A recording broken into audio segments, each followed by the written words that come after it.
A hate-fueled Molotov cocktail attack in Colorado leaves 12 injured. Ukraine and Russia hold tense one-hour peace talks with no ceasefire. And Mount Etna stuns tourists with a fiery eruption high above Sicily. Plus, today's trivia question: how many astronauts have actually walked on the moon? The answer's at the end of the show. It's Tuesday, June 3rd. This is the Flyover Podcast. Welcome to the Flyover Podcast, taking you above the noise for an unbiased, high-altitude view of today's headlines with daily coverage that's honest and refreshing. Let's cruise the news and land the facts. Good morning. It's Tuesday. I'm your weekday host, Ayla Brown. We've got a packed show today with some can't-miss headlines and stories from around the country and around the world. And since it's Travel Tuesday, stick around till the end. I've got some helpful tips and destination ideas that might inspire your next getaway. Let's take off. First, in Boulder, Colorado, 45-year-old Egyptian national Mohammed Sabri Solomon, who was living in the U.S. illegally, faces federal hate crime charges and 16 counts of attempted murder after attacking a pro-Israel group with Molotov cocktails on Sunday. Disguised as a gardener, Solomon threw 2 incendiary devices at the Run for Their Lives walk, which supports Israeli hostages held by Hamas, injuring 12 people, including an 88-year-old Holocaust survivor. Authorities say he planned the attack for a year, researched bomb making on YouTube, and brought 18 incendiary devices, 16 of which were recovered unlit. Solomon, who shouted, quote, "Free Palestine" during the attack, is being held on a $10 million bond. Next, peace talks between Ukraine and Russia in Istanbul wrapped up in just over an hour on Monday, yielding no ceasefire but an agreement to exchange sick and young prisoners of war. The brief meeting came after Ukraine's drone strike destroyed over 40 Russian aircraft, including nuclear-capable bombers, without coordinating with the Trump administration. President Trump warned Russia's Vladimir Putin against stalling negotiations, saying Putin is, quote, "playing with fire." Finally, in Italy, Mount Etna, Europe's tallest and most active volcano, erupted early Monday on Sicily's east coast, sending a massive ash and smoke plume miles into the sky. A partial collapse of the southeast crater's northern flank caused an avalanche of hot ash, gas, and rock, followed by lava fountains and flows. The activity stayed near the summit, posing no immediate threat to nearby towns. Tourists fled down the slopes as the ash cloud loomed, but by midday, the eruption calmed and the aviation alert at Catania's airport dropped from red to orange. Here's what's happening in Washington and beyond. First up, the U.S. Supreme Court on Monday declined to hear challenges to Maryland's ban on assault-style rifles like the AR-15 and Rhode Island's restrictions on high-capacity magazines holding more than 10 rounds.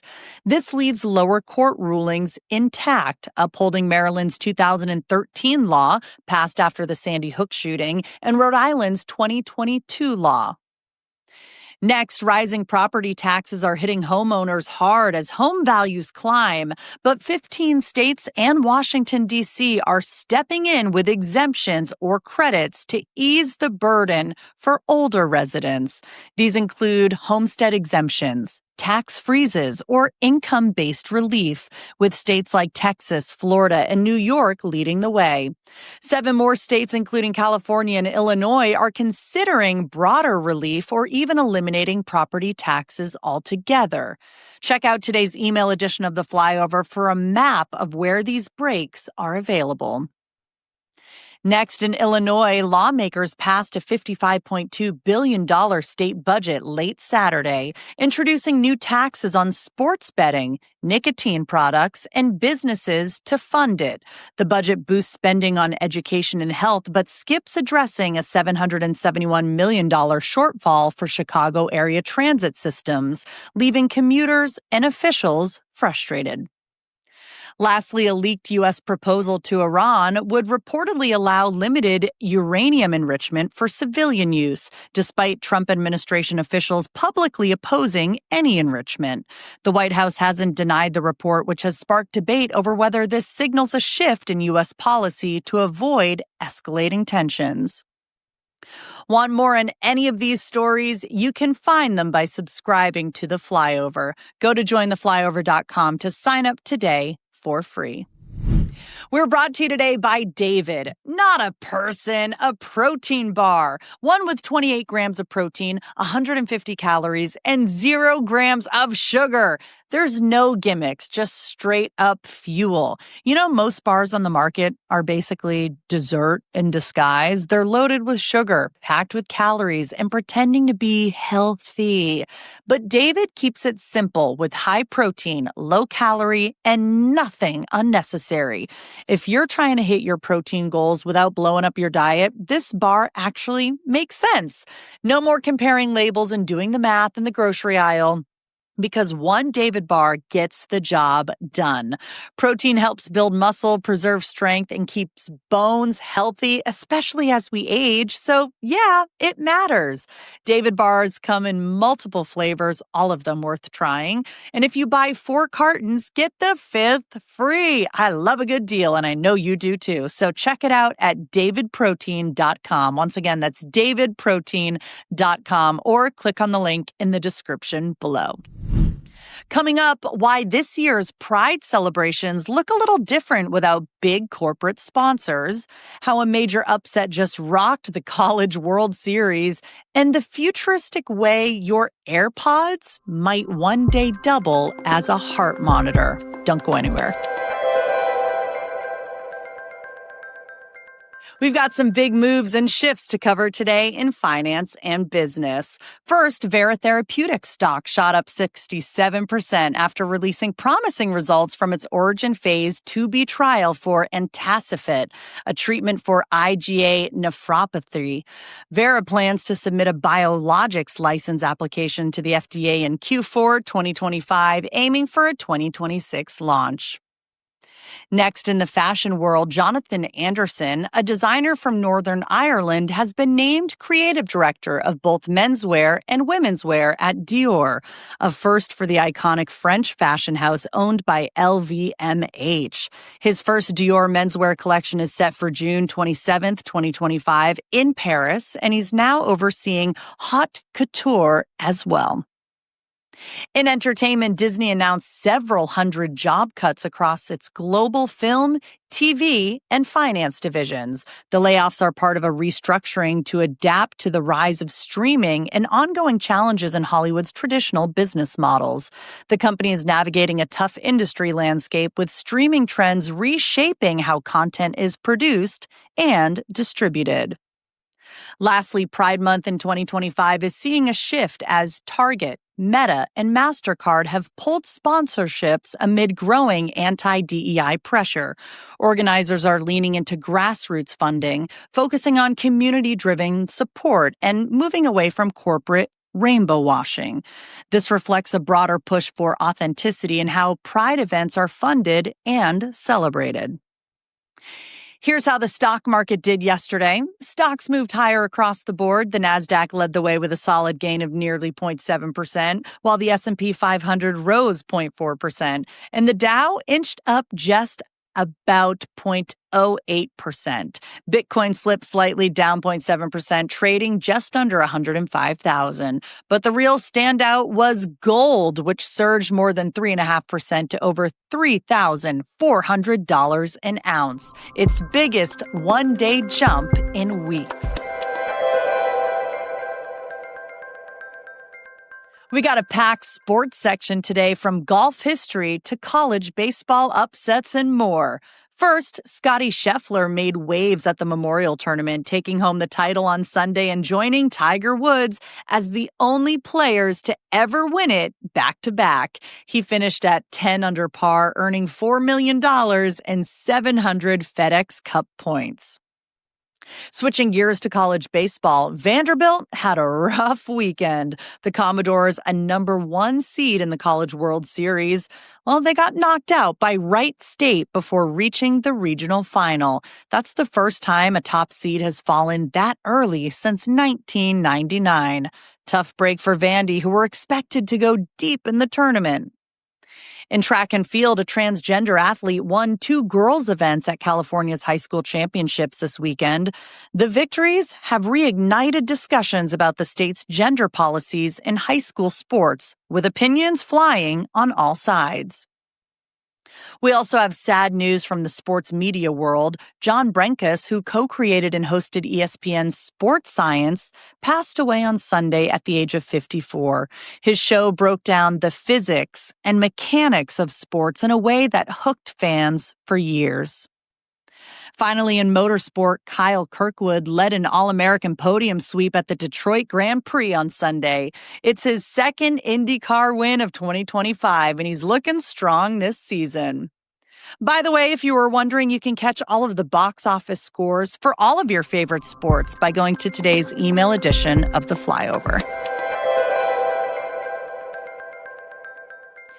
Today, we're soaring over some incredible stories that'll make you marvel at human ingenuity, futuristic tech, and even the mysteries of our own brains. First up, picture this. A high school kid from Marengo, Illinois, named Mike Kellner gets obsessed with a rusty heap of metal in a Maine junkyard. Not just any heap, mind you. This is the wreckage of a World War II era B-17 bomber. And fast forward 40 years, and Mike's still at it, pouring his heart into restoring this beast, lovingly called it the Desert Rat. It's not just a hobby. It is a time machine to an era of grit and sacrifice. He's been piecing it together since he was a teenager, and now it's almost ready to shine again. Now let's talk about something straight out of sci-fi that is actually happening. Apple's cooking up a wild idea with AirPods. You know, those things that you put in your ears? Well, their latest research says AirPods could one day double as heart rate monitors by using the built-in microphones to listen to your heart sounds. It's non-invasive, which means no needles or hospital visits. Just pop in your AirPods and get real-time health data. By the way, we're not there yet, but imagine jogging to your favorite playlist while your earbuds keep tabs on your heart. That's really cool. And finally, let's get a little introspective with a mind-blowing study about why we can't remember being babies. You ever wonder why your earliest memories are so fuzzy? Scientists say it's not that infants don't form memories, because they actually do. But as our brains grow and develop, those early experiences get locked away, like files in a vault that we can't quite open. The research says these memories aren't gone, they're just inaccessible, tucked behind the brain's evolving wiring. Makes you curious about what else is hiding in the head, doesn't it? Sure does for me. It's Tuesday again, so let's dive into some travel gems that'll have you itching to pack a bag, or at least daydream about it. First up, Frontier Airlines is shaking things up with their Go Wild Pass, basically an all-you-can-fly deal that sounds like a traveler's dream, but with a few catches. For $99, you can try it out for a month. $399 gets you the summer pass through September, or you can go all in with $599 for a full year of unlimited flights through April of 2026. Now, of course, unlimited comes with some fine print and some blackout dates, but if you're flexible and don't mind Frontier's bare bones vibe, it's a fun way to hop around without breaking the bank. Now let's head to Mexico for something totally different. The Tequila Express is back, and it's calling all tequila lovers.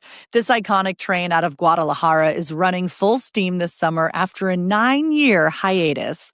It's a full-day tour that takes you through Jalisco's agave fields to the town of Tequila, the heart of Mexico's tequila-making tradition.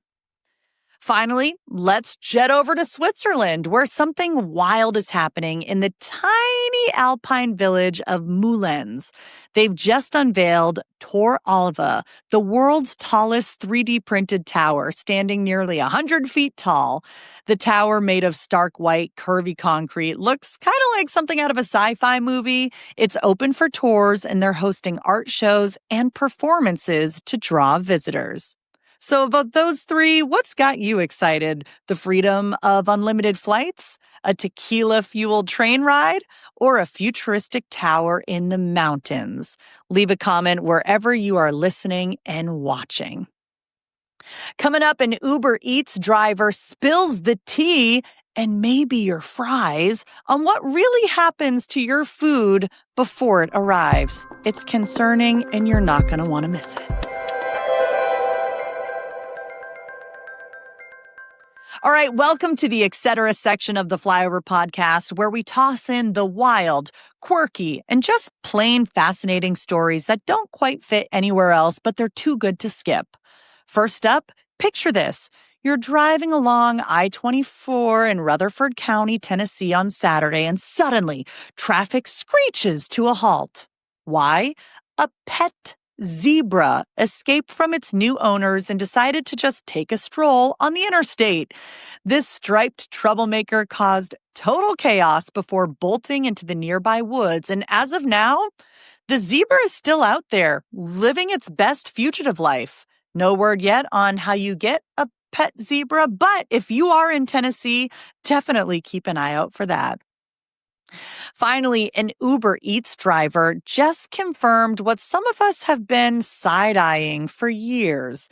This guy admitted to snacking on customer orders, like munching on your fries before they hit your doorstep. And if you're rude in the app's chat, he says he'd intentionally slow down deliveries just to mess with you. It's a rare peek behind the curtain of food delivery, and it's got people talking about those mysteriously light takeout bags. So, word of caution, you might want to double check your next order, or maybe just do what I do and go pick it up for yourself next time. All right, here's yesterday's poll question and the results. Best road trip snack? 39% said cookies. By the way, that's what my mom voted as well. 32% said chips. 12% wants candy. 12% wants gas station meat, and only 5% want fruit and nuts. I'm not going to lie, I'm one of the 5% that voted on fruit and nuts. I just feel like if you're going to be stuck in a car all day, you might as well just feel and eat healthier while doing it. But you guys, here's the poll question for today. Feel free to vote at jointheflyover.com. I will read the answers in tomorrow's show. This one's a real easy one. Coffee or tea? All right, here's how you can vote. Coffee, tea, or neither. By the way, I feel like there should be a section in there that says both, because I love both of them, but coffee is my drug. I'm not going to lie. Like, I wake up every morning as a mom of two very young kids. I'm like, I need the coffee ASAP. And you might be the same way. You might be drinking your coffee right now while listening to the Flyover Podcast, or your tea. Either way, we appreciate you. All right, you've made it this far. How about the trivia question? How many astronauts have actually walked on the moon? Well, the answer, only 12 people have ever walked on the moon, and they all did it between 1969 and 1972 during NASA's Apollo missions. Neil Armstrong was the first to make that legendary step on Apollo 11, and Eugene Cernan was the last on Apollo 17. And yep, believe it or not, no one has been back since. Thank you so much for joining us on today's Flyover. Whether you're headed into a busy day or maybe just winding down, we hope you learned something new. Don't forget, there are 9 different state editions of the Flyover, so if you live in places like Ohio, Georgia, Florida, Texas, Tennessee, and more, go to jointheflyover.com and see if your state is listed there. And of course, sign up because you're going to get localized news right from where you live. Anyways, you guys, I will see you tomorrow. Thank you so much for flying with us.